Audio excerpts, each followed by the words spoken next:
Please welcome Governor Christopher Waller of the Federal Reserve. All right, good afternoon. How's the conference so far? All right. Well, thank you for inviting me to speak here today. The theme for Sibos this year, the next frontiers of global finance, is a fitting one. We are indeed witnessing a new frontier of innovation in payments and the broader financial system.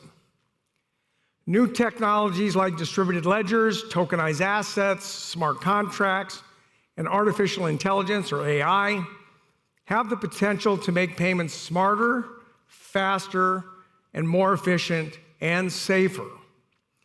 I know many of you in the audience today represent firms that are using the latest cutting-edge advances to bring new global solutions to the market.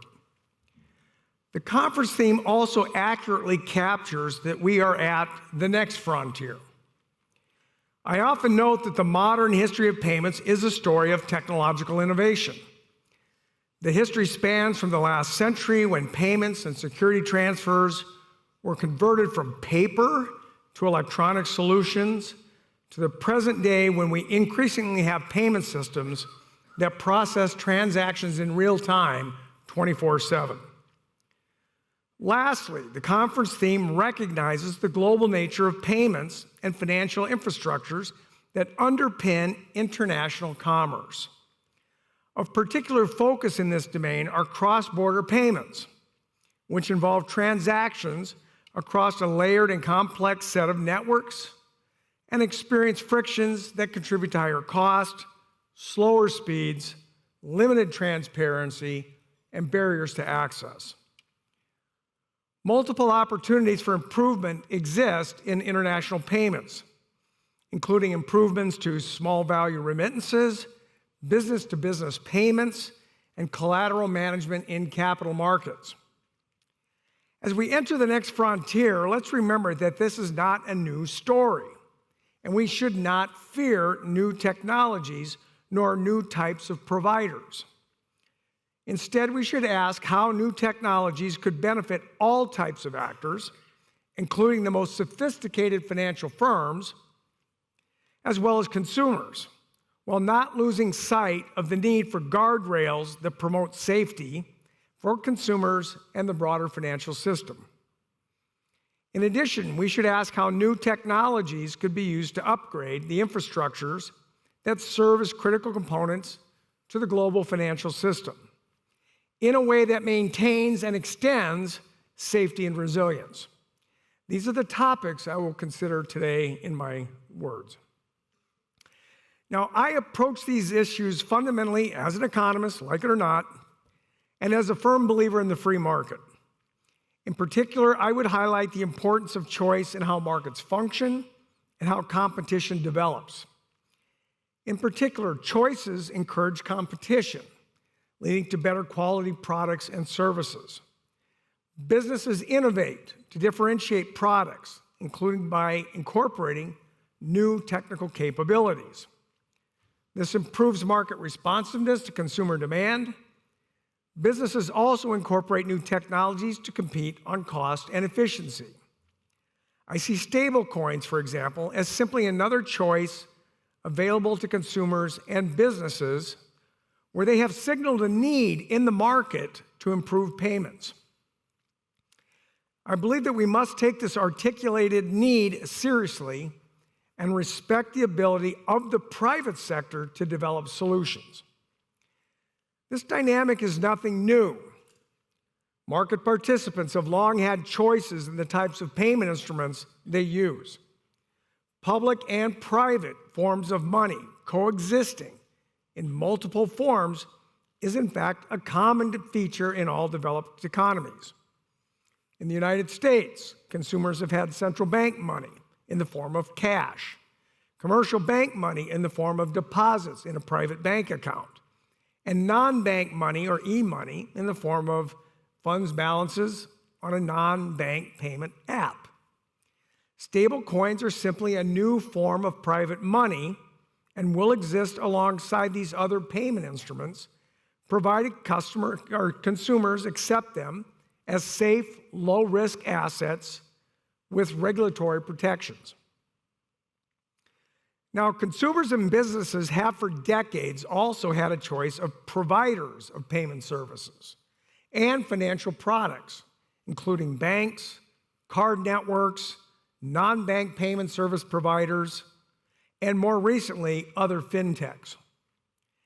Having a choice of providers and is important because needs and preferences vary among consumers and businesses. I may choose one provider if I want to park my emergency fund in a high-yield savings account, and I might choose different providers if I want to process a cross-border payment, pay someone with a QR code, or buy a crypto asset. A choice of providers also encourages competition on cost, speed, efficiency, and user experience. Now, additionally, firms have options for payments and financial infrastructure, which is important because firms might choose to route money or securities on different rails depending on their business needs. Some may value speed.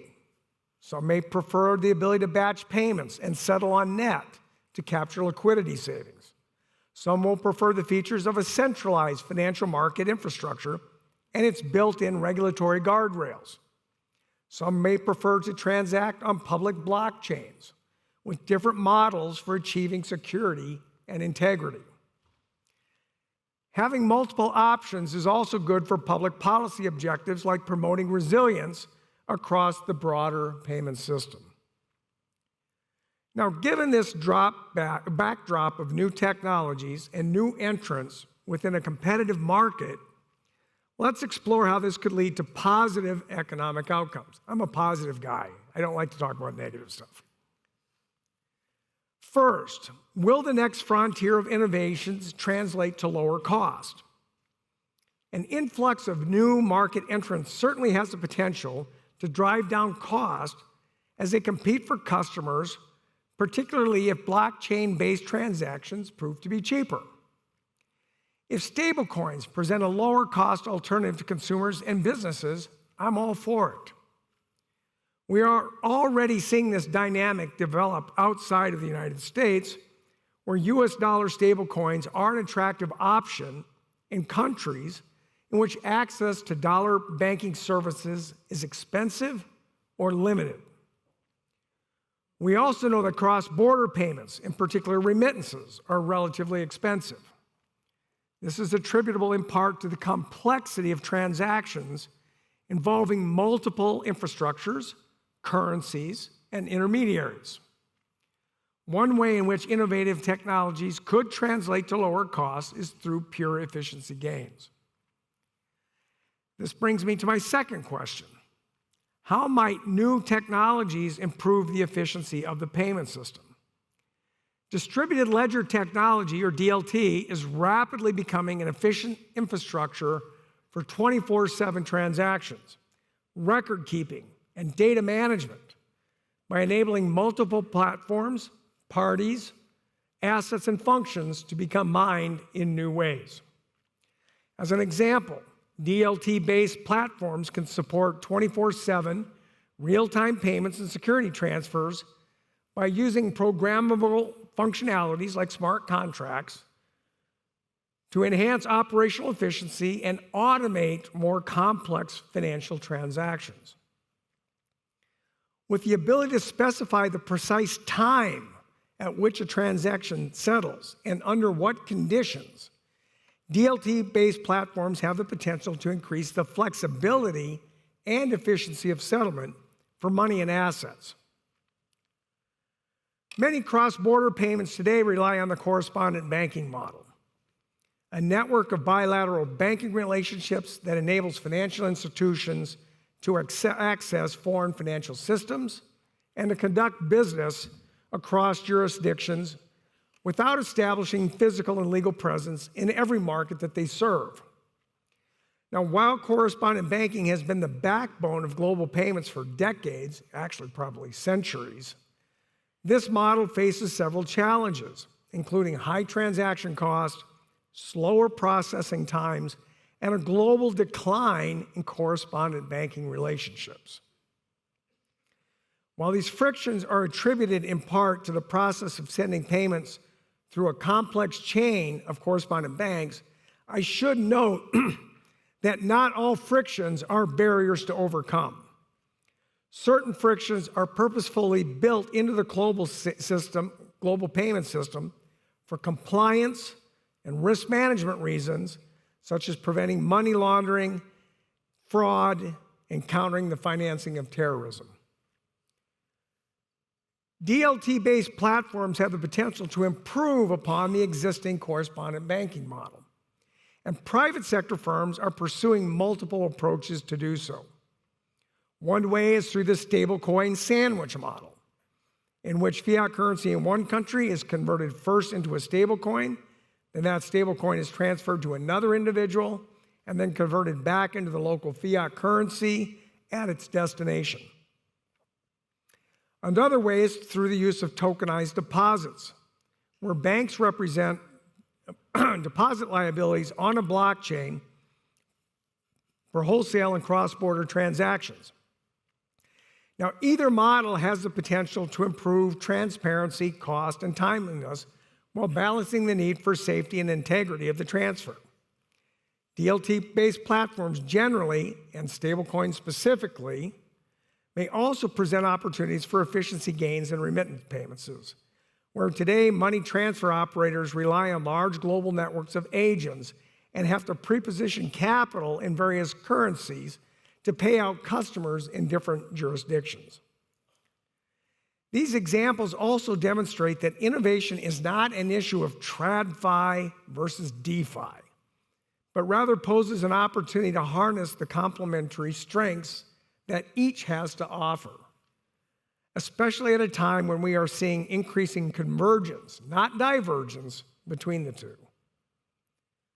Now, importantly, efficiency will depend on the extent to which DLT networks can operate with one another and with traditional payment rails. This is particularly true because payments exhibit significant network effects.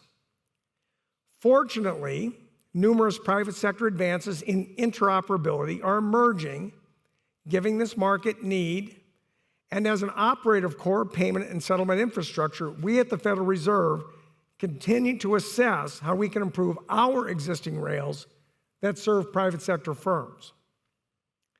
So let's turn from DLT to AI, the topic du jour for everybody. AI can further improve the efficiency of payments in a number of ways, including through automating manual tasks, detecting fraud or compliance risk, and now with agentic AI, executing tasks on behalf of a person or company quickly and cheaply through the use of AI agents.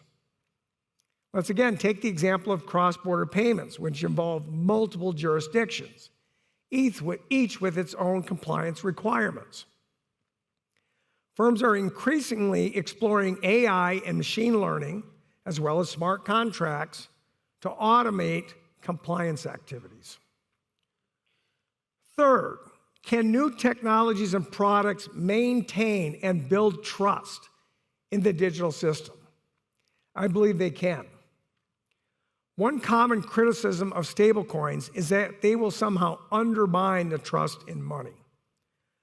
Under regulatory frameworks like the Genius Act in the United States, payment stablecoins will be backed at least one-for-one with safe liquid assets, and users will be able to redeem their stablecoins at par.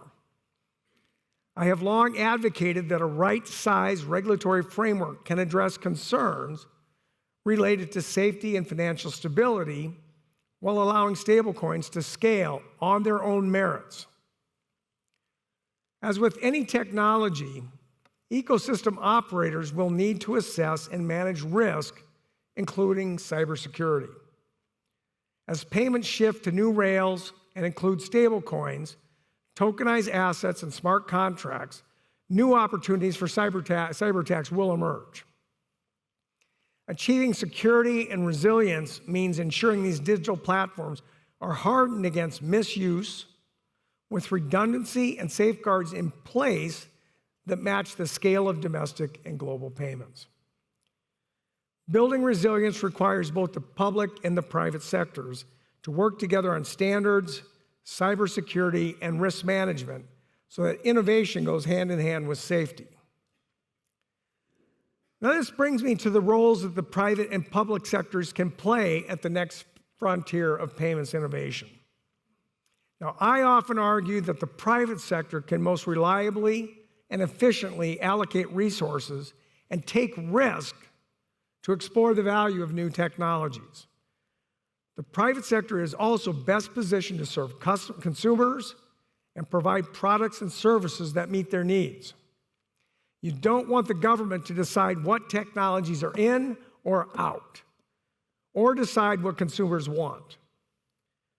Further, the private sector brings a depth and a level of technical expertise required to translate new technologies into practical improvements for payments. The role of the public sector, in my view, is to support the private sector in specific circumstances where that is useful.